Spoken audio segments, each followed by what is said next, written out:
I've been trying to perfect a gin and tonic for like 2 weeks now, so let's see if I've got it.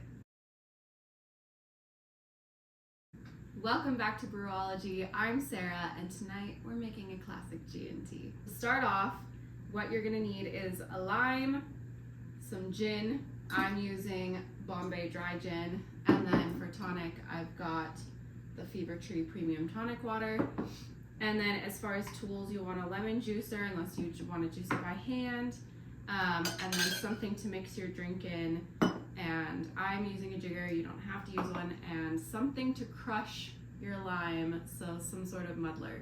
Tonight's recipe doesn't really come from anywhere because I love gin and tonic. It was the first drink that I could really drink a lot of, and when I tried to make it myself the first time I made it, I loved it. It was so good, but it was basically juice.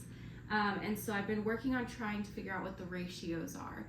From everything, from my cocktail book and a lot of what I've read online, the ratio that people wanted me to do was like 2 ounces of gin, 4 ounces of tonic.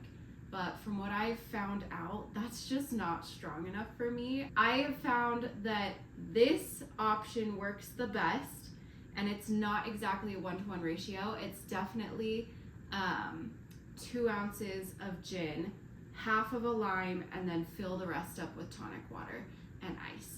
And that is my approach. So let's dive in and I'll show you how I make it. Step 1, cut your lime in half. Half of your lime you're gonna put in a juicer, squeeze out all that good juice. With the rest of this lime, you're actually going to cut that piece that you just juiced into small pieces, and with pouring 2 ounces of gin into your lime juice, and then these cut up pieces of your lime, put it all into your mixing cup and muddle that around for like a minute. Now I've been chilling this glass in the freezer. You don't have to chill your glass. And then I'm gonna put a couple pieces of ice into my glass, and then I'm going to strain this mixture out into the glass so that we don't catch any of those lime pieces that you just muddled. So now, last thing is to fill this up with tonic. I actually haven't measured this, so I'm gonna try and just see if 2 ounces of tonic is what I'm going for here. Honestly, I probably could go 3, or I could just put more ice in.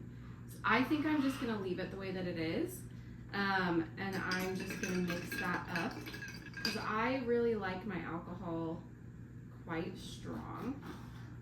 And then I'm just gonna take the half of my lime that I haven't used and garnish my drink with it.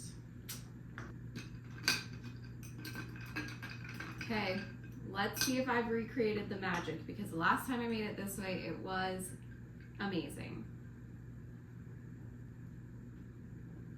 Okay, I'm actually gonna fill up a little bit more tonic water. I'm gonna try it again. Okay, that is so fucking good.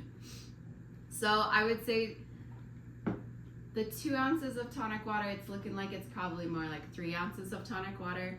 Half of a lime probably gives you about another ounce, half an ounce.